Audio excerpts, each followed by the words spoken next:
नमस्कार दोस्तों, मेरा नाम है मनीष कुमार सिंह और आप देख रहे हैं 4 PM महाराष्ट्र। आपका बहुत बहुत स्वागत करता हूं। दोस्तों, महाराष्ट्र में ऐसी परिस्थिति बन गई है जैसे लग रहा है कि साल 2019 अपने आप को दोहरा रहा है।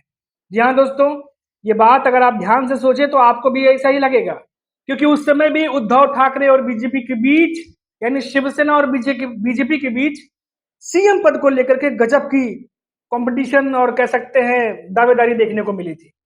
और वैसा ही कुछ साल 2024 में हो रहा है, लेकिन इस बार नाम बदल गया है। इस बार एकनाथ शिंदे हो गए हैं, जो कि बीजेपी की टेंशन लगातार बढ़ा रहे हैं। पिछले 2 दिनों से क्या कुछ चल रहा है महाराष्ट्र में, इसकी तमाम खबरें आप तक पहुंच गई होंगी, जिसको मैं दोबारा दोहराना नहीं चाहूंगा। उससे चाहूंगा कि कुछ नई अपडेट्स आपको दे दी जाए।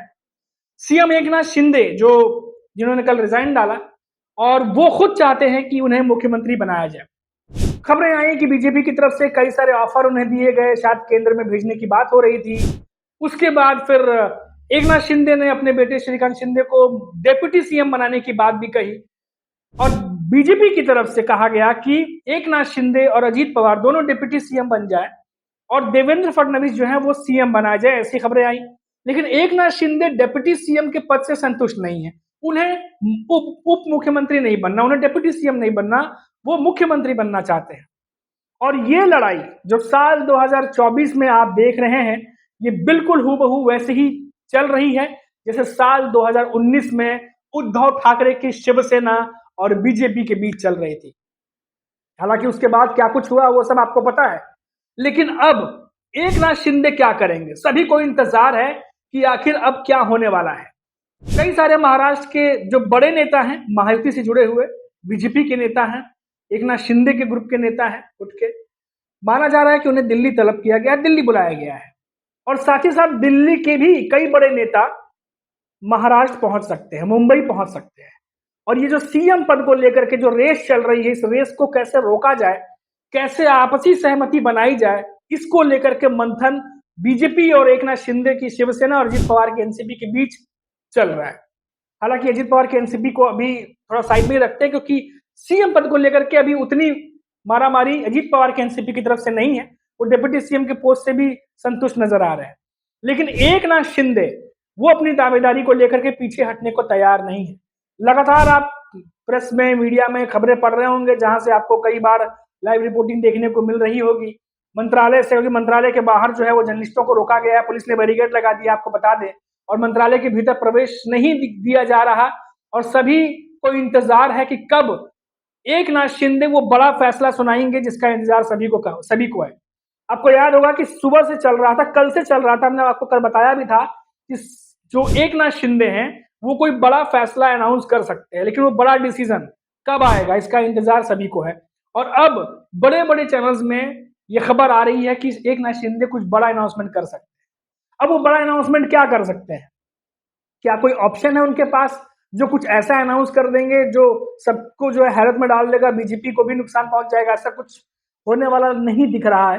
हालांकि जो कंपटीशन है वो सब इन दो ही पार्टियों के बीच में है, और एकनाथ शिंदे की शिवसेना के जो तमाम सीनियर नेता हैं वो सामने आकर के बार बार ये बयान दे रहे हैं, दबाव बनाने की राजनीति कह लीजिए, कि आखिर एकनाथ शिंदे सीएम दोबारा क्यों नहीं बन सकते जब उन्हीं के चेहरे पर चुनाव लड़ा गया। और क्योंकि कई सारी ऐसी भी रिपोर्ट्स आई कि बीजेपी की तरफ से भी ये कहा गया था कि भले ही बीजेपी ज्यादा सीटों पर लड़ रही हो, लेकिन सीएम अगर एकनाथ शिंदे के चेहरे पे हम लड़ रहे हैं तो एकनाथ शिंदे दोबारा सीएम बन सकते हैं। ये बात भी एकनाथ शिंदे की शिवसेना की तरफ से सामने आ रही है। लेकिन क्या वाकई में ऐसा कुछ कहा गया था? क्योंकि हमने लगातार देखा कि बीजेपी की तरफ से यह कहा गया कि जो बड़ी पार्टी बन के उभरेगी उसके बाद हम तीनों दल बैठेंगे और डिसीजन करेंगे कि आखिर सीएम कौन बनने जा रहा है। तो अब ये जो लड़ाई है सीएम पद की, ये और ज्यादा गहराती जा रही है। हमने देखा कि आज मीटिंग्स हुई, देवेंद्र फडणवीस जो है वो एकनाथ शिंदे की कई पार्टी के नेताओं से भी मिले, जिसमें संजय सिरसाट भी गए थे मिलने देवेंद्र फडणवीस से। हालांकि क्या बात हुआ वो उन्होंने नहीं बताया। अभी हमने देखा कि एक दिन पहले ही जो एकनाथ शिंदे की शिवसेना के जो तमाम बड़े नेता हैं उन्होंने पीएम नरेंद्र मोदी से मिलने का समय मांगा था। हालांकि उस डिमांड का क्या हुआ उस पर कोई अपडेट नहीं आया। क्या नरेंद्र मोदी ने, जो पीएम नरेंद्र मोदी उन्होंने उनको टाइम दिया या नहीं दिया, ये भी अपना चर्चा का विषय है, अभी तक मिला नहीं है उन्हें। खैर, लेकिन एकनाथ शिंदे गुट के तमाम नेता जो है वो टाइम मांग रहे थे पीएम नरेंद्र मोदी का, और उनका ये कहना है, एकनाथ शिंदे की शिवसेना का ये कहना है कि अगर सीएम शिंदे, माफ कीजिएगा, अगर एकनाथ शिंदे सीएम बनते हैं दोबारा, तो वो बीएमसी जो इलेक्शन है उसमें और बाकी जो इलेक्शन और अभी पेंडिंग जो होने वाले हैं उसमें बहुत ज्यादा फायदा महायुति को पहुंच सकता है। ये तमाम तर्क जो है एकनाथ शिंदे की शिवसेना की तरफ से दिए जा रहे हैं। लेकिन क्या बीजेपी मानेगी? क्या बीजेपी 132 से करीब सीट लेकर के आई है, उसके बावजूद भी क्या वो चाहेगी कि दूसरे किसी गठबंधन का दल का नेता सीएम बन जाए दोबारा से? आपको बता दें कि आरएसएस की तरफ से भी मीटिंग हुई है, ऐसी भी खबरें आ रही हैं कि एकनाथ शिंदे की जो मीटिंग चल रही है उसके अलावा बीजेपी के नेताओं की भी मीटिंग चल रही है। शायद देवेंद्र फडणवीस और आरएसएस के साथ में भी मीटिंग हुई है और आरएसएस के जो संघ के कुछ लोग हैं वो बीजेपी पहुंचे, ऐसी भी खबर आ रही है। तो ये कई सारे मीटिंग्स चल रही हैं क्योंकि महाराष्ट्र में इस बार का सीएम किसका होगा ये बहुत ही ज्यादा अहम हो जाता है, वो भी ऐसे चुनाव के बाद जो कि बहुत ज्यादा क्रिटिकल माना जा रहा था।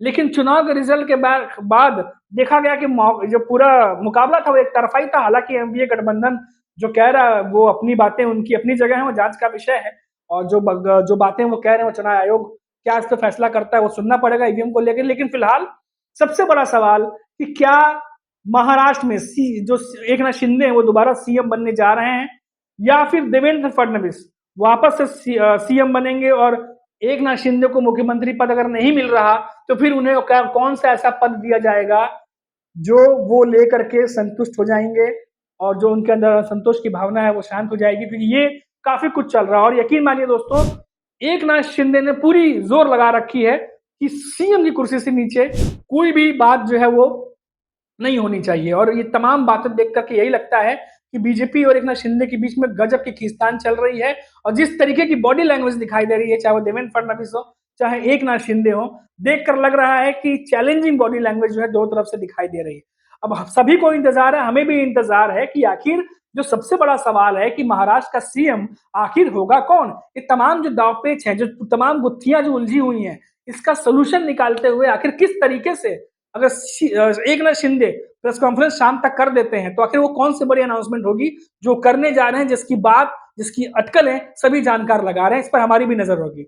अभी के लिए इतना ही दोस्तों, फिर लौटेंगे तो बात करेंगे किसी बड़ी खबर पर, खासतौर पर इस खबर पर हमारी नजर रहेगी। तब तक के लिए आप देखते रहिए 4 PM महाराष्ट्र और मुझे इजाजत दीजिए। नमस्कार।